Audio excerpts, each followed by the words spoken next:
Introducing Zaxby's new chicken finger tacos. One with pico and creamy chipotle ranch, and the other with bacon and avocado ranch. Chicken expert since 1990. Taco expert since now. Woo, saucy! Zaxby's. You're listening to the Archaeology Podcast Network. You're listening to the Archaeology Show. TAS goes behind the headlines to bring you the real stories about archaeology and the history around us. Welcome to the podcast.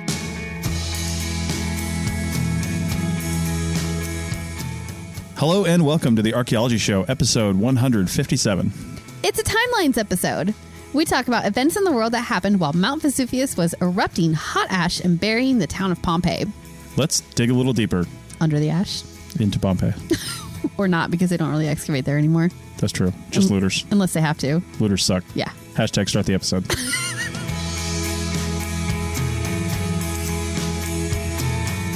Hey everybody, welcome to the show. Hello. Where are we? Oh, God, where are we? We're in the middle of nowhere. I mean, kind of. Like maybe 45 minutes west of Phoenix, right? Might be a little more than that, but yeah. Yeah. It's a dispersed BLM campground called Saddle Mountain, or the Saddle Mountain area. And we're just kind of like off of a gravel road in our RV with a beautiful mountain behind us. And unfortunately, a lot of flies outside, so we haven't gone outside much, but it's beautiful, beautiful view. And this whole week, we've been using our new Starlink internet. I know, it's been amazing. I know. I've never seen download speeds that fast in my life. It's pretty crazy. Yeah. If you want to hear more, I talk about it all the time on the Archaeotech podcast. Yeah. So go check that I'm out. sure that's like going to be the focus of your next podcast because you're so excited. You know who wishes they had Starlink internet? Your transitions. I know you don't want me to make fun of you for them, but they're so bad. The people of Pompeii. Oh, Maybe man. they'd have known that, hey, we're about to be buried by ash and lava. If they had Starlink? Come on now. You know. It's not that great. I know. All right. So this is another timelines episode, and we are basically doing on or about 79 AD. Yeah, and if you haven't heard a timelines episode before, we've done a couple of them in the past, so go check them out. But the idea is basically that we pick a point in history or prehistory where something very specific and significant happened. In this case, 79 AD would be the destruction of Pompeii. We'll, talk about that for a little bit, explain what was happening, what was going on there. But then in segments 2 and 3, we will move on from there and just take a look, like a snapshot of what was going on in the rest of the world. So we'll pick 2 other places around the world and tell you about what was happening there at the same time that in this case, Pompeii was getting smothered by ash. Yes. All right. So let's have a little quick history of Pompeii. Where is it? Yeah. So Pompeii is located on or very, very near the Bay of Naples, which is near Naples, obviously, in modern day Italy. And it's in the Campania, Italy area. And the quick history is basically that it was originally founded as an Oscan village in the 8th century BCE. And Oscans were just one of the peoples that were living in sort of middle Italy at that time frame. Mm-hmm. And then the Greeks arrived around 740 BCE. At that point, it became a Greek colony. Mm-hmm. Around 524 BCE, that control passed over to the Etruscans. And this all seems like it was very orderly from what I was reading. Like there wasn't a whole lot of military action. Pompeii was just kind of like, oh, you guys want charge now? Okay, cool. All right, you guys want to be in charge now? Okay, cool. We don't really care who we're sending our tax money to. We're just going to send it to somebody. I mean, I feel like that's the way the Ukraine's history is going to be written later on. Like, oh, we passed control to the Russians. Yeah, I know. There's probably like a whole lot more going on that is not super obvious in the archaeological or historical record. But yeah, for sure. It on the surface, it appears to be a pretty orderly and simple handoff of control. That being said, quick aside, I spent a summer in Jersey in the Channel Islands between England and France. Mm-hmm. It was very much like that according to their own history. Really? Like they basically just were non-confrontational and were taken over at various times. Like they were under control of Germany at one point during World War II. The Germans actually put up a whole bunch of railroads all the way across the island. And then like 3 years later when the British came back and said, no, we're taking it back. Yeah. So then they took it back and Germany's like, yeah, whatever. It's a stupid island anyway. And now those railroad tracks are all biking trails and hiking trails throughout the island. Yeah. So. But we also know there's a lot more strife that was going on there because there's that book. Have you read that book or seen the movie? It's called the Potato Pie Society. Oh my God, I'm getting it so wrong. I'll put it in the show notes. I'll find it. There's a movie and also a book. Although I think that might have been on Guernsey, not Jersey, but they were both in the same boat, same situation. Yeah. I can't remember for sure. Either way, it sounds like there was a little bit of resistance to what was going on with the Germans at that time frame. I'm sure there was some internal resistance going on. Yes. Yeah, but it's not like they had a military. Right. Okay, so that was like a total like tangent. But it's similar in history when you get a town or a city or an area that's just like, you know what, as long as we can still chill. Yeah, like we're living, our city's moving forward. And it does seem like Pompeii was very similar. They just saw that it was easier to kind of go along with what was happening and they would continue to thrive. And they did. They totally did. So, and then the Romans came and the word conquered is involved. Yeah. So there was a Roman ally known as the Samnites. And they basically conquered the entire area that Pompeii is part of in the name of Rome by 424 BCE. And it seems like, again, Pompeii just kind of like sort of happily went along with it, joined forces and became an ally of Rome more than like a colony, like an ally, like somebody that was just part of the Roman group. My army is going to be called the Chris Knights. Oh my God. Mine are the Rachelites. Rachel Knights. Sam Knights, Rachel Knights, Chris Knights. Okay, perfect. Webby Knights. Oh my God. Pompeii was able to thrive for many years after this whole like Roman takeover thing happened, right? But they weren't like super happy with Rome control, and it did finally come to a head. And in 89 BCE, they ended up rebelling against Rome, along with several other colonies in the area. But Rome being Rome, they quickly put the rebellion down, and Pompeii became an official colony at that point. So they sort of lost their autonomy a little bit. The city became more Romanized, and the people living there became actual Roman citizens. But the city did continue to flourish. It was doing well before, and it did well after. So it might have had more Roman influence at that point, but it was still like a thriving, growing big city. Yeah, the way I always heard it was Pompeii was kind of a bougie tourist town. Yeah, totally. And I guess a lot of the rich Romans wanted to live there because of, proximity to water. And what do humans love? Beautiful water. And the water, and we know from personal experience, the water in the Bay of Naples and the surrounding area is really, really beautiful. So it makes sense that people wanted to live there. Yeah. And the rich agricultural lands too in the area, which we saw too, because when we were visiting there, we went out past Naples and we're sort of out in the countryside a bit, and it's a very rich agricultural area for sure. Yeah, and it was located along some pretty well-traveled, transportation routes as well. I mean, not only the Bay of Naples, where ships still frequent there. I was there in a nuclear aircraft carrier. Yeah, I mean, it's a huge bay. There's a lot. It's a big port. It was back then. It is now. Yeah, and people have probably heard of the Appian Way, the famous Roman, highway, and that was important because they could, have access to goods that were moved and arrived by sea. So it was pretty good location. It was very strategically placed as far as movement of goods go, for sure. Yeah, there was only that one thing that was near them that wasn't so good. We'll get to that later. Yeah. Everything else was like in the plus column. And then there's this like one thing in the negative column. Right. And they're like, just whatever. Don't worry. I mean, it's... Well, push. Did they even know it was a volcano? I'm sure they did. I guess they probably did, because there were probably other eruptions, smaller. There were lots of eruptions. I mean, that was an active volcano. Yeah, totally.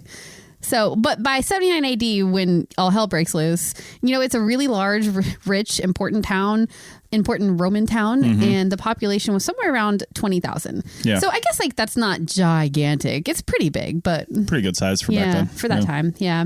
And I found this so interesting. I did not know this about the history of Pompeii, but they actually had a devastating earthquake in 62 CE. It destroyed large swaths of the city, and by 79 AD, they had basically just finished rebuilding the entire city from this devastating earthquake. Like, man, what luck, seriously. And we go back and forth between AD and CE a little bit. They're the same thing. One means Anno Domini, or after death, and it refers to Jesus. Yeah. And the other one is Common Era, which is a little more less religious, more scientific term. Yeah, but we try to take modern religion out of this as much as we possibly can, because we being scientists, archaeologists, scientists, because the dates that we're talking about had nothing to do with Christianity at the time that the volcano erupted. So anyway, that's the thought. CE doesn't mean that the calendar isn't completely based on Jesus, though. I mean, it is the one we use now. Truth. But at least we don't have to acknowledge it, I guess. But with the calendar, you do have to have a starting point. It is nice that we do have a starting point, so to speak. I wish we used BP. I would drop that break in the middle. Oh, just do BP. But then that's a floating number, though. Like 79 AD would constantly change every year. True, but you need a starting point. BP means before present, but it's not actually before present. It's before 1950 present. No, that's only when you're talking about carbon dating. Dates, yeah. But we could do it for, this kind of dating too. Anyway, that's a whole different can of worms there. It is. So that earthquake, as you said, they were rebuilding from that when in 79 AD, Mount Vesuvius erupted. Yes.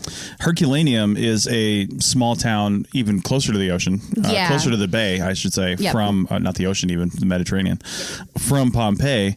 And it burned Pompeii and Herculaneum and covered them in 4 to 6 meters of ash. Mm-hmm. It was just devastating. Yeah, it was a 2-day eruption. It started with like this horrific sounding pumice rain.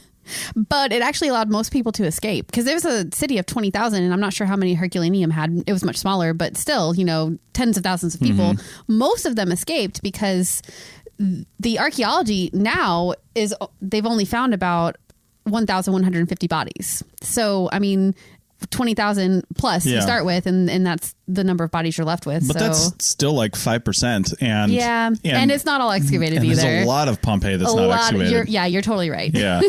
You're totally right. I think you'd have to probably take the percentage of Pompeii that's excavated, the number of bodies here, and extrapolate out. That is a very good point. Yeah. And I wish I had found how much of it is actually excavated. We could do those quick numbers, but anyway, so what happened on the second day, which is what actually killed the people that were remaining in the town, is the pyroclastic flows began. I'm sure some people died from hot pumice ash hitting their faces.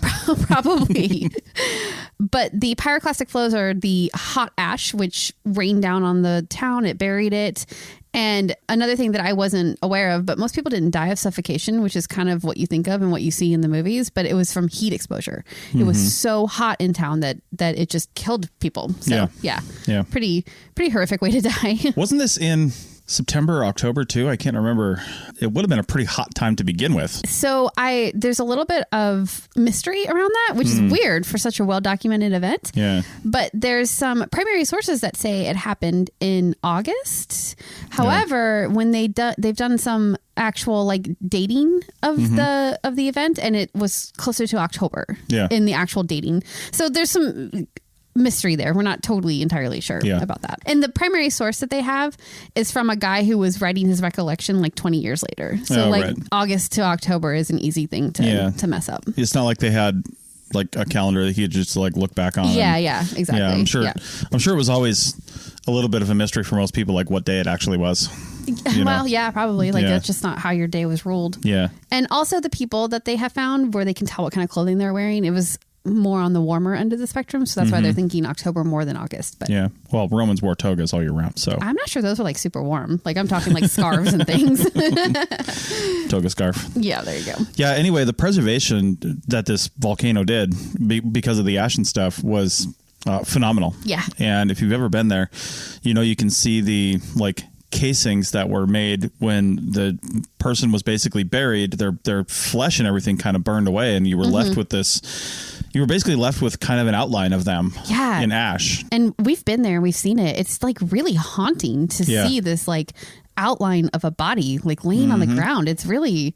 And it doesn't look like a comfortable position. They didn't just lay down and die, No, they're not in not okay, it's ash now, I'm gonna die. They were sleeping. They're in scenes of anguish. They're running. Yes. Yeah. It's really disturbing and horrific, but fascinating too, because you're not looking at an actual body, so you don't feel like you're looking at something disgusting. It's just a ghostly outline. So I was first there in 1996 when the USS Enterprise, the ship I was stationed on in the Navy, went to the Bay of Naples, and I did a whole tour there where it was a guided tour where we walked around, and of course they took all the Navy guys to the whorehouse, to show us that. That was interesting. We went to when we were there. That's part of the typical tour. It is. Yeah. It is. Yeah. I thought it was interesting that there's I guess negative relief type images of penises all over the town that basically point the way to the whorehouses. Oh my God. They're up on a building. You just follow the penis. You got to know that it's there to find it. But once you do, you're I see. Yeah. And then once you get there, there's so many people, since it was kind of a bougie resort town, that spoke different languages. Yeah. there were just images of what you could do up on the roof, up on the ceiling. Yeah, so you didn't need to speak. Yeah, you just pointed. Yeah. Point at the girl or guy, I guess, and then point at the thing. Yeah. And said, let's do that. Yeah. So anyway, this isn't about whorehouses, but I was in the Navy. So anyway, the other cool thing that we didn't do on our later visit was I took a trip up Mount Vesuvius. And Mount Vesuvius is like still smoking. Like there's still like in the volcano, there's still a little bit of, I don't know if it's not steam. It's more, what is the nasty stuff that comes out of volcanoes? I don't know. I can't remember. Anyway, not a volcanologist. Nope. So it was really cool because you take this trip mostly up the side and then you walk up and then you can walk around the rim, and there was actually a little gift shop at the top, this little cart that sold things that were stamped bought at the top. Mm-hmm. That was pretty neat. But it was kind of cool being up there and seeing the view, and there's like zero vegetation growing on Vesuvius at that time. Yeah. And it was just like complete devastation. We went there again. What was it, about 5 years? It was 2015. Yeah. Yeah. Or no, 2016. 2016. Yeah, 2016. Yeah. So it was about 5 years ago, almost 7 years ago. Mm-hmm. And that was, I can't do math. Yeah, almost 7 years ago. Yeah. That was, again, we went to Pompeii again and seeing it through the lens of being an archaeologist now, mm-hmm. and hearing a lot more about it. And then going to the Museum of Archaeology in Naples, where I would say like 90% of the artifacts there and statues are from Pompeii. Mm-hmm. It's just like this whole Pompeii thing over there. It was pretty neat. What were your impressions being your first time, only time there? Oh, I thought it was really amazing. This is a note to tourists. Mm-hmm. We were on a combined trip. It was first Pompeii, and then we were driving up the Amalfi Coast from there. Yeah. So I think we only ended up with like 2 hours to kind of wander around and experience it. Was it only 2 hours? I think so. Maybe 2, maybe 3. And like personally, I would have rather have had the entire day there. Yeah. So as an archaeologist, and we learned this at Chichen Itza too. I don't know when we're going to learn to not jump on these tours. Well, I think the first time you go, I know it's easier when you're in a foreign country, and the hope is you might visit again someday and then do your own thing. Yeah, but if you're feeling adventurous, I definitely would recommend going outside of the tour stuff and just like go spend the whole day there, wander mm-hmm. around, get you one of those audio tour things so that you know what you're looking at, because I didn't feel like it was super well like marked where everything was. Mm-hmm. You had to kind of know what you were looking at, have a map or whatever. But it's still amazing, and it really truly is like a snapshot of what a Roman town would have looked like. And despite the ghostly body impressions that are around. Mm-hmm. But yeah, it's really, really cool to see that, because it's not common to get that kind of preservation, for sure. Yeah. So after Pompeii was buried, there was, of course, as there is in most times, looting almost immediately after. Almost immediately, yeah. So people knew that stuff was buried, and people were there, and they left all their stuff with them. Yep. So there was definitely some looting that happened. But there were other eruptions, too, that just continued to bury the town. Like I said, Vesuvius had erupted before that and erupted after that. It did. And I think it erupted in the 1920s or something. Oh, did it? Yeah, like a smaller one, obviously. Oh, okay. Didn't bury New Pompeii. Yeah. Well, there is no New Pompeii, but... No, there's not new. No, yeah. It's just archaeology now. Well, I think it's surrounded by town, though. And I think I don't know what it's called, but it might just be like an extension of Naples now. Yeah, maybe. Yeah, I can't remember. I'm not sure either. Yeah. Yeah, but those further eruptions did bury the town. And as it often happens with archaeological sites, it was mostly forgotten to time. And in the 1500s, there was some mention of it in the historical record. And all the way into the 1600s, mm-hmm. 1700s. Like, it was mentioned here and there. So I guess people kind of knew it was there, but they just mostly left it alone. They weren't interested in messing around with it. But in the 1700s, late 17 into the 1800s, that's when archaeology becomes like more of a thing, and excavations begin at that point. Right. And they have continued on and off by various directors up to the mid 1900s. Yeah.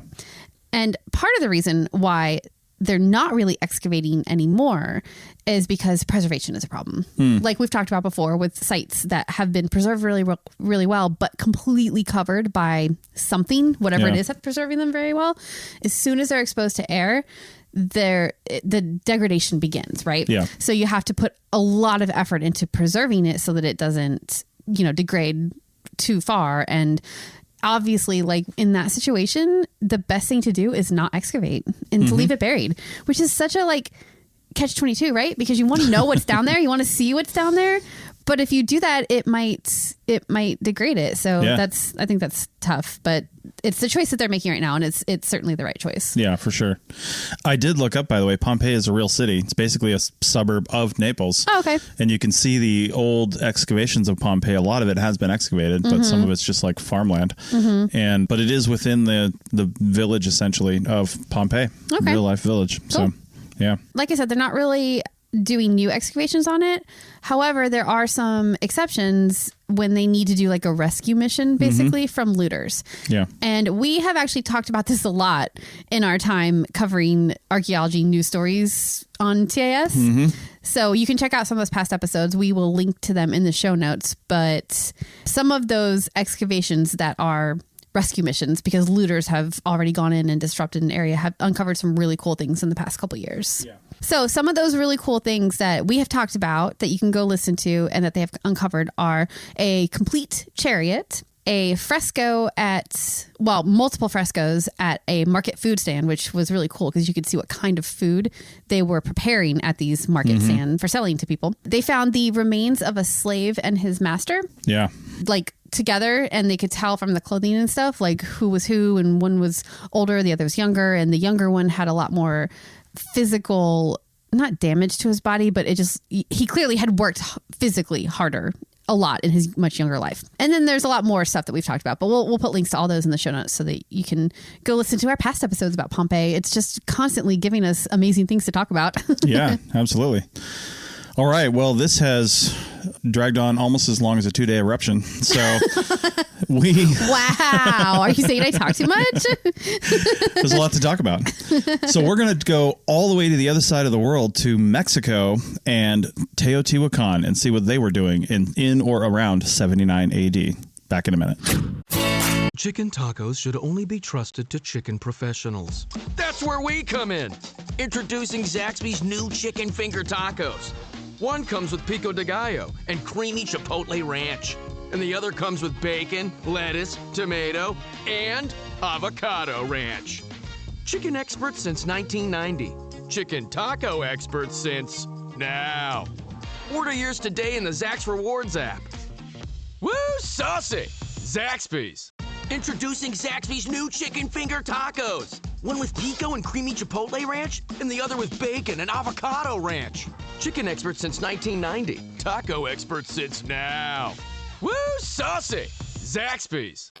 All right. Well, as Pompeii was getting buried by ash and then subsequently digging out, the new-ish city of Teotihuacán in Mexico was just starting to flourish. Yeah. Teotihuacán is located in what is now the San Juan Teotihuacán municipality in the state of Mexico. And that's approximately 40 kilometers or 25 miles northeast of Mexico City. Wait a minute. So there's a state of Mexico in Mexico? I believe so, yes. Okay. That was confusing. Yeah. I think that's what that's saying. Yeah. The site is huge. It covers a total of 32 square miles. Yeah. And there's multiple pyramids and various different structures that were built there by the people that occupied Teotihuacán. Not aliens. Not aliens. What I found interesting about these two, because when we're doing these episodes, I'm always trying to find like really strong archaeological presence to back up what we're talking about, because this is the archaeology show, right? Yeah. Wait, what? Well, because these can go a little bit historical, which I think is okay, because history and archaeology are very like closely tied. Yeah. But what I love about Teotihuacán and also Pompeii is that they're both like, they're UNESCO heritage sites. They're both really, really strong archaeological sites. There's still work going on there for various different reasons. And you can go visit them as a tourist now and like see the past and present archaeological excavations going on. So that's a cool like modern day parallel between the two cities. Yeah. Well, in 79 AD, well, again, Pompeii was experiencing the complete destruction of their city. Teotihuacán was entering explosive growth. I see what you did there. Where major monuments were constructed. I didn't even mean to do that. Yeah, they were constructing huge monuments and all the stuff that if you've ever seen a picture or have something in your mind of Teotihuacán, that's where this stuff was happening. That's beginning. It's not quite happening yet, but like the city is like getting to the point where they're beginning to start those kind of like monument buildings. So a quick history of Teotihuacán. Between 201 BCE, the farmers in the hills of the Teotihuacán area sort of began moving from the hills down to the valley because the valley has a lot of springs and there's a lot of water down there. So I guess I don't know why they weren't down there to begin with, but in this time frame, they're sort of starting to coalesce down in the springs in the valley. I love how oddly specific 1 BCE is. Not 2 BCE. I know, right? Not 0 BCE. I think it's because of the way the periods break up for the sort of prehistory in Mexico, and like that 1 BCE is like a break point. Like 1.4 BCE, they were like, we're done moving. Yeah. Move complete. So what is really interesting about Teotihuacán is that the cultural affiliation of these people is still basically unknown. Mm-hmm. And they do have a lot of artifacts on the site, and the artifacts themselves are kind of a mix of different things, and they point to a lot of different people who might have come together to create the city, including pretty typical. Yeah, the Zapotec, the Mixtec, and Maya, and among other options. But that doesn't necessarily mean that those people, the people that occupied Teotihuacán, have ancestry with any of those. It just means that there were artifacts in the city related to those people. They could have gotten there through trade. Like, who knows how they got there. But it is likely in an area like this where you've got a bunch of disparate communities where, you know, when you start having bigger cities just in prehistory, the big cities happen because either conquering happens of an area and people start coming together and then they start coalescing into these bigger areas. That's how cities get created. I think it's probably rare that a single cultural group would form these gigantic cities without sucking in the other tribes and communities around them. I mean, it's happened all over the world. I just think what makes this different is that, you know, you look at the other monuments around Central America and you're like, okay, that's Mayan, that's Aztec, that's Olmec or whatever. You know, you have these very distinct cultural groups. But with Teotihuacán, it's kind of like just sort of unknown. And it might be because they don't seem to be like a heavily into the conquering part of being a ruling group. They were more into the monument building and the living peacefully and richly and happily and trading and all of those things. Again, I'm sure there was some political strife. Oh, I'm sure. And we'll get to that because there's some theories about what happened to the city and why it was fully burned at one point. Another theory for why the growth in Teotihuacán happened at this time frame is potentially from a volcano eruption, which is another like weird parallel with Pompeii, right? It was a volcano kind of north of that area that might have erupted around this time and pushed people into the same valley. So people from all over that were pushed out. There's a large city called Teotihuacán. Let's go with that. Teotihuacán. A large city that was destroyed by this volcano. It might have pushed people into the Teotihuacán area. But it's very up in the air. Some sources say it was in the 1st century BCE, which would be right in this time frame, to happen to push into Teotihuacán, you know, before the city got big. But then the geological evidence says it might have been the 3rd to 4th century. Who knows? There could have been multiple eruptions. It's very unclear if that is truly part of it, but it could have been. Teotihuacán was the largest urban center of Mesoamerica before the Aztecs. And we're talking like almost 1,000 years prior to the Aztec rule over the area. And the pyramids at Teotihuacán are so large and impressive that even as ruins, the Aztecs claimed ancestry to the people that built them, even though there's no evidence that they're related at all. I think they come from different places and obviously different time periods too. So, but it's just so funny that like they looked at these gigantic pyramids and were like, oh, cool. Yeah. Like those are definitely our people like 1,000 years ago that built those, because those are awesome. Again, another thing that happens all over the place. I know. I know. I mean, you want to see those big things and be like, yep, that's our people. Yeah. For exactly. Sure. 100%. So how did they get to the point where they were building these gigantic, impressive pyramids and some of the biggest pyramids in the world? And what was happening in 79 AD? Well, the city is beginning to grow and it's sort of starting to become what it will be because the height of the city is probably around 450 CE. So that's another couple hundred years later. 79 AD is just the beginnings of it. By 450 CE, Teotihuacán is the largest city in Mesoamerica, And it seems like it was ruled in that typical like elite family kind of situation. That's as best as we can tell. There's always families that like to hang on to power. Yeah, exactly. Yeah. Around this time, because you have elite families, they're building large mansions, as happens, and ceremonial platforms. And a lot of these were along a major road through Teotihuacán that's known today as the Avenue of the Dead. It's called that because the Aztecs assumed that all the buildings and pyramids along the road were burial chambers. And it turns out that they're kind of not. Yeah, probably not. Yeah, but the name stuck, and that's what we call it today. Yeah, it's kind of crazy that the Aztecs are the ones that named the road that, and it still sticks today. Yeah. Interesting that it wasn't the Spanish, because that's usually where our names for things come from. Right. But so the next century would be the actual construction of the large pyramids. So we're talking the 100 CE timeframe. They built the Temple of the Feathered Serpent, or Quetzalcoatl. Yeah. And then they also built the pyramids of the sun and the moon at this time. And the Temple of the Sun is the third largest pyramid in the whole world. Yeah. Incidentally, the last Rock Art podcast, episode 68, has Dr. Tirtha. I'm not even going to pronounce his name, but this is a whole Uto-Aztecan thing, which is the Uto-Aztecan period people were from Southern California, the Mojave Desert, all the way down into this area. Oh, okay. And Quetzalcoatl is a word in that language. The Coatl part, I believe, is serpent, and Quetzal is a bird that lives in Mexico today. And it's got these, like, I think blue or green feathers or something like that. So Quetzalcoatl is the feathered serpent. Oh, okay. Yeah. That makes sense. Yeah. Yeah, I think the word is Nahuatl. I think that's the language that is from that area, though it wasn't necessarily the language that these people spoke. Yeah. But it's what we... And there was some story, if I remember right, I'm not sure if it's in our notes, but there was some story about how somebody, or this is how the legend goes, that bird basically was like, I think had a serpent in its mouth or something. Oh, that's the founding of Mexico City. Yeah. Or which is where Teotihuacán is. Yeah. And that's where like feathered serpent comes from, is this bird with the serpent and that whole thing. Maybe because Teotihuacán means birthplace of the gods. Yeah, it does. It was like an eagle with a serpent in its mouth. Something like that. Yeah. I can't quite remember from my Spanish class days. I know, right? But anyway, it's a whole thing. At its height, though, this city, we talked about Pompeii having 20,000 people.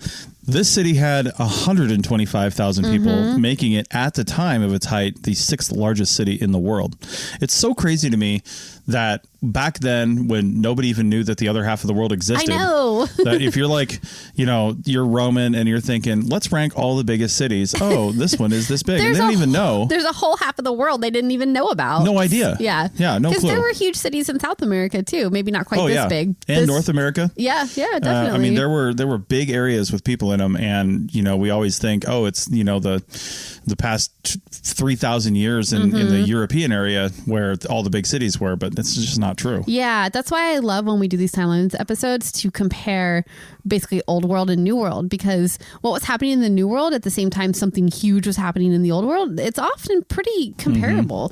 Now, the 125,000 people was a couple hundred years after Pompeii, but it's still the height of I guess it's the collapse of the Roman Empire at that point, but it's still like huge cities and advancement in society in Europe. And here's where I think the big difference comes from someplace like Roman times during that time period and in Mexico during this time period is the major trade goods at Teotihuacán were obsidian and pottery. Yeah. There's still... And agriculture too, I think. But agriculture, you need farming to support that many people.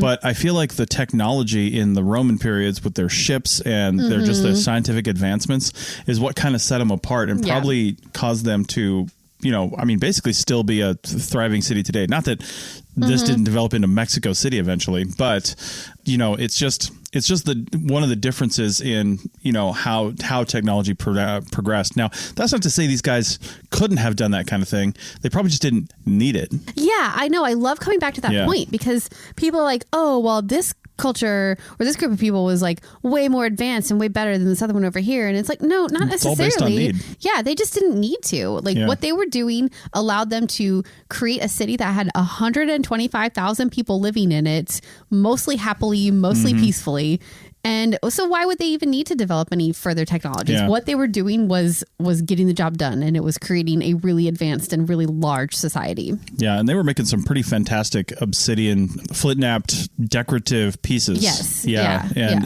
they had a large obsidian source nearby, which is a way of saying, yes, volcanoes exist. Yeah. That's what a large obsidian source is. Yep, exactly. Obsidian comes from volcanic activity. Yeah. And interestingly enough, we can fingerprint volcanoes basically based on the obsidian chemical makeup. Yeah, so, totally. Because each obsidian you find comes from a certain source, and that source has a unique chemical makeup that makes it what it is. Is it from like a specific eruption, or is it just a specific volcano? Volcano, I want to say. Okay. Yeah. So it's still really cool the way that you can just date that stuff. And we've seen it too, just like working in Nevada. You'll encounter sources that are like almost translucent gray, and then you'll have like a completely opaque black. And then sometimes you have really cool ones that are like teal, or we had like a red banded one time. So yeah, there's all kinds of different colors of obsidian. But they do know that the obsidian from this area was sort of traded all over central Mexico because of the way that they can tell where the obsidians come from. Right. So as usually happens, the end of Teotihuacán, well, the end of the major height of Teotihuacán ends up coming around 650 to 750 CE, where a lot of the major monuments were sacked and burned. And it shows that really only those monuments and structures of the ruling class were burned and destroyed, which suggests an uprising from the lower classes. Yeah. And that's relatively new information from new archaeological evidence, because they saw all this burning evidence around the city and just kind of assumed that the whole city was burned. But as it turns out, archaeologists in the past, like 100 years ago, 200 years ago past, had only focused on the big ceremonial buildings and the pyramids and the those kind of structures, and those were all burned. But when they've done some more excavations on the like everyday structures that everyday people lived in, there's not so much burning there. So it could have been people. There is a theory that people from within the city rose up and helped basically cause the burning and the destruction that did happen in that time frame. Not necessarily, because it could have been people coming in from the outside and burning the same structures too, but it's just a theory. All right. Well, there was also more volcanic activity in the area, and this combined with uprisings and just, instability. Yeah, just the way it goes, right? Like it just happens. Yeah. After that, it was a little less influential and still occupied. As we know today, it did eventually be subsumed by Mexico City, basically. Yeah. And like, it's not one of those cities that collapsed and like went away and it disappeared. Not like just Pompeii, actually. Yeah. And like, I would say Pompeii collapsed. Well, I mean, it did. Was covered and gone and forgotten about. But I don't think Teotihuacán has ever been forgotten about, because people did constantly live there. And how can you avoid seeing that pyramid? Like, not even the jungle can take over a pyramid as big as the Pyramid of the Sun. It's just too big. Yeah. So people always knew it was there. And I mean, the Aztecs obviously knew about it because they named parts of it. And, so it's always been there. It's always had people around it. All right. Well, let's jump from there over to a completely different continent, Africa, and the Kingdom of Aksum in the mountains of northern Ethiopia. Back in a minute. Chicken tacos should only be trusted to chicken professionals. That's where we come in. Introducing Zaxby's new chicken finger tacos. One comes with pico de gallo and creamy chipotle ranch. And the other comes with bacon, lettuce, tomato, and avocado ranch. Chicken experts since 1990. Chicken taco experts since now. Order yours today in the Zax Rewards app. Woo, saucy! Zaxby's. Introducing Zaxby's new chicken finger tacos. One with pico and creamy chipotle ranch, and the other with bacon and avocado ranch. Chicken experts since 1990. Taco experts since now. Woo, saucy! Zaxby's. Welcome back to the Archaeology Show, episode 157. I don't think I said that at the beginning of the last segment. That's the first time in probably many episodes. Really? Did you miss it? I did. You were Nobody knows where they're at or what they're doing. You were so concerned with your transition. Yeah. So we're going to talk about the Kingdom of Aksum in northern Africa, actually in Ethiopia. I got to say, every time I say the Kingdom of Aksum, I think to Monty Python and the Holy Grail, and they're talking about where they get coconuts in the Kingdom of Mercia. For some reason, it's just like a parallel in my head. I don't even know where that's at, but I'm like, the Kingdom of Mercia, well, coconut's tropical. Oh my God. I could like go through the whole thing right now. I totally did not even go there. My brain did not go there at all. It's just, you say Kingdom of, and I'm just all right. So Aksum, let's just get this out there. Aksum is spelled either AKSUM or AXUM. I saw it both ways in both sources. And in fact, in my notes here, I have it spelled different ways depending on how I was feeling. So wait, if you were in Ethiopia at the time, how would you know where to find this place? Would you see some people? What would you do to them? You would ask them where it is. Oh my God, so bad. Dad joke. That was a good one. Oh my God. That's going on a t-shirt. So the Kingdom of Aksum, or the Aksumite Empire, it's an ancient kingdom, obviously, from the 1st century to the 10th century. And its capital was at the city of Aksum, which is in modern day Ethiopia. Yeah. In 79 CE, when Pompeii was destroyed, the Kingdom of Aksum, much like Teotihuacán, was kind of just beginning to grow and become a dominant force in northern Africa. Yeah. It was located in what is now northern Ethiopia, and at its greatest extent, it spanned modern-day Eritrea, which is in the Horn of Africa, and then it also jumped across the Red Sea to eastern Sudan and Yemen. Yeah, the Horn of Africa is to the right of Egypt. Yeah. Basically. Yeah, it's that little like bloop that sort of sticks out. Yep. And it's like the Red Sea is right there, and the Horn of Africa kind of juts out into it. Again, a place I went past in the Enterprise. Did you? Yeah, the USS Enterprise, not the spaceship. Yeah. Yeah, everybody remember where we parked. Oh, hashtag Star Trek 4 is the best. There's a primary source that says that the Kingdom of Aksum was considered one of the great powers of the time, alongside Rome, Persia, and China. Yeah. And I thought that was really interesting because I'd like never even heard of this until I started doing some research. Right. So again, forgotten kingdoms, there's many of them, and they left their mark on the world, obviously. Yeah, the first historical mention of Aksum comes from Periplus of the Erythraean Sea, which is a trading guide that likely dates to around the mid to 1st century CE. Of course, all the history of many of those areas comes from some Greek or Roman person. Yeah. They were just really good at writing stuff down. They were. And these guys had a lot of contact with the Romans at some point too. So it began as a small Iron Age community in the 4th century BCE. And then by the end of the 1st century, so around the same time as Pompeii has been covered by ash, it's grown into a large trading empire. Yeah. The capital city of Aksum is located around 6,562 feet above sea level on a plateau. So it's a pretty good strategic position there. And the climate, rainfall patterns, and fertile soil makes the area suitable for herding, livestock, and agriculture. So yeah, I actually went to look at this on satellite images today and just to see what was around there. And it does look, it looks brown and dead up there. It is northern Africa, but I was like, this is at 7,000 feet. Yeah. Are they experiencing, do they get any snow? Then there are snow covered mountains in the area for sure. But yeah, at 7,000 feet, it's still pretty desolate, but also has some nice temperatures for northern Africa, to be honest. Yeah. And another interesting aside, I zoomed in, I always like to see what kind of, coffee shops and things are in town if they have them. Literally no businesses showed up on Apple Maps. Now I didn't go to Google Maps, but no businesses. And I was like, is this just an Ethiopia thing? So I went down to the southeast to Addis Ababa, which is the capital, the bigger city there.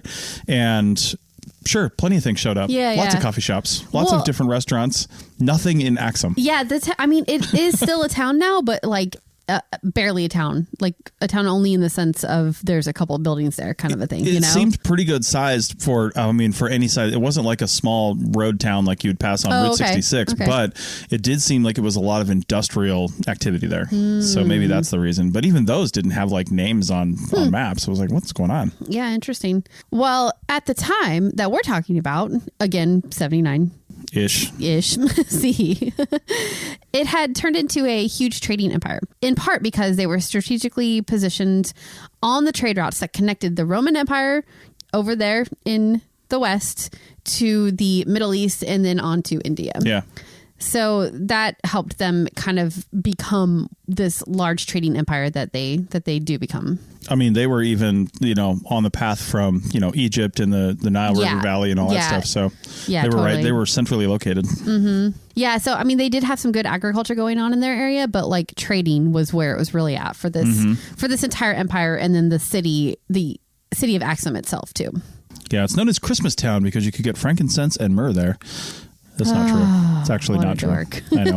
There are other exports. I mean, they really did trade in frankincense and myrrh. They did. But also gold and ivory. Those are probably the most valuable commodities. Then also those cool things like tortoise shells, rhinoceros horns, which it's amazing rhinoceros even live till today. I know, right? You know, People that's have been banned hunting now. them. Like you can't trade in rhinoceros horns, although rhinoceros horns are still used in, I believe it's Chinese or Indian like philosophy as like a medicinal powdered kind of thing. Yeah, like powdered rhinoceros horn, I believe, is still like a black market trade good. Yeah. Which is unfortunate because they're endangered too. Yeah. But yeah. They also traded in emeralds, salt, live animals, and of course people, because that's what you do back in the day in Africa. Slaved people. Yep. So one really cool thing about Aksum is that they minted their own coins, and they were the first to mint coins in sub-Saharan Africa. You would think that would have happened in Egypt, but it actually happened here first. Yeah, Egypt traded in cats and beetles. It was really weird and hard to put in your pocket. So moving on, Aksum also introduced Christianity to sub-Saharan Africa. Thanks, guys. Yeah. They converted to Christianity around 325 CE, and along with that, the coins that they were minting at that time were the first coins to have a cross on them. Yeah. So good job bringing Christianity in. Yeah, it was King Ezana who was credited with the Christian conversion, as well as conquering Sudan and Yemen in the 4th century. So yeah, it seems like anytime you bring Christianity in, they just want to conquer and make everybody else Christian. Right. So yeah. Yeah. And architecture wise, there's not really like a whole lot to say about the architecture of the kingdom, and also like archaeologically speaking, like it's not really like a huge site, although there is a UNESCO heritage site, I think somewhere that is attributed to the kingdom. Yeah. I can't remember which one, but there is a really cool stele, and it's in Stele Park in Ethiopia, and a stele is one of those really tall like a pillar, monuments. Yeah. Yep.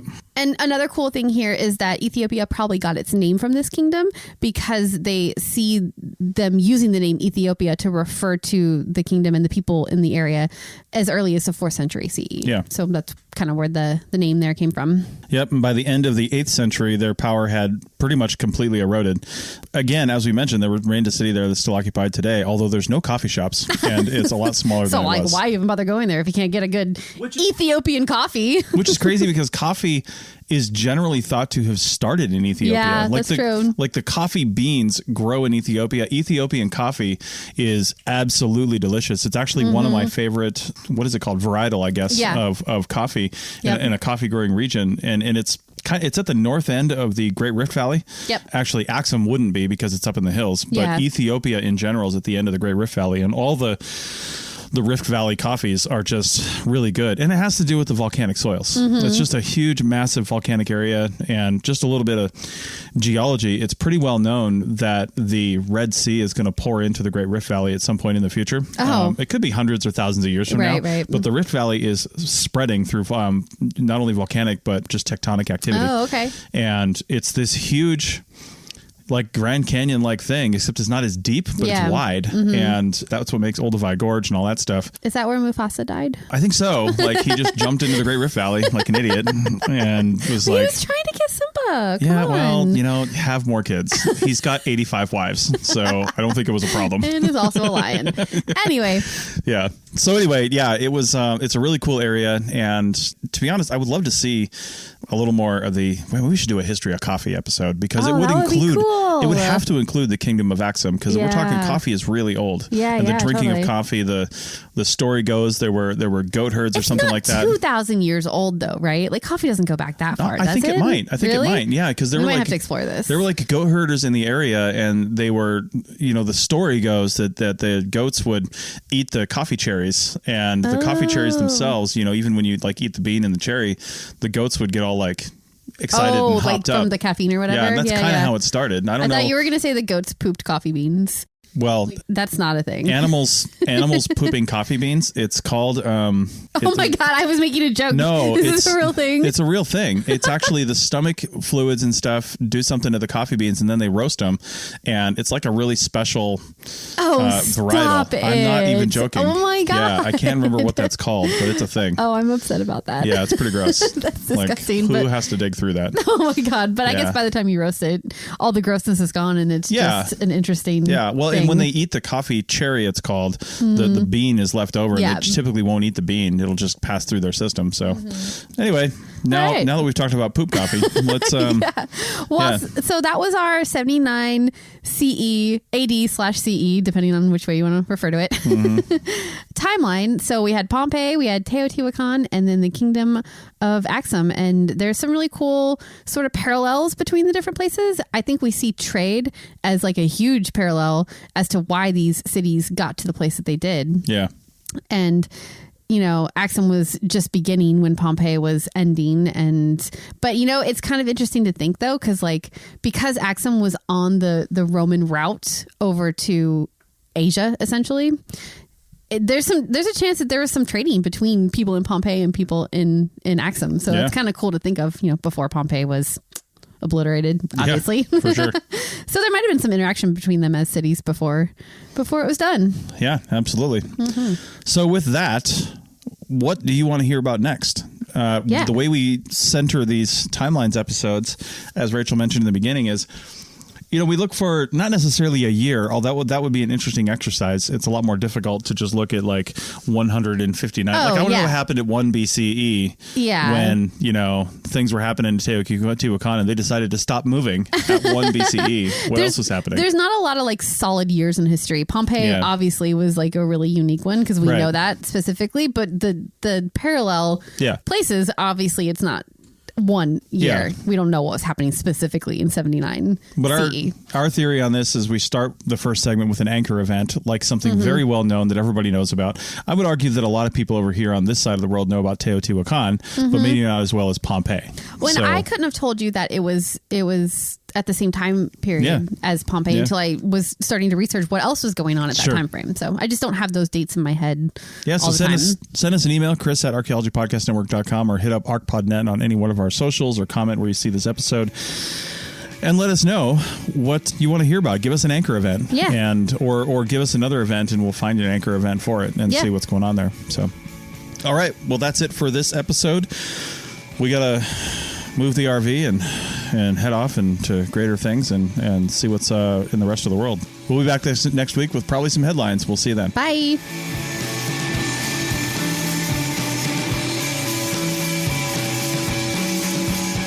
Thanks for listening to The Archaeology Show. Feel free to comment and view the show notes on the website at www.arcpodnet.com. Find us on Facebook, Instagram, and Twitter at ArcPodNet. Music for this show is called I Wish You Would Look from the band Sea Hero. Again, thanks for listening and have an awesome day.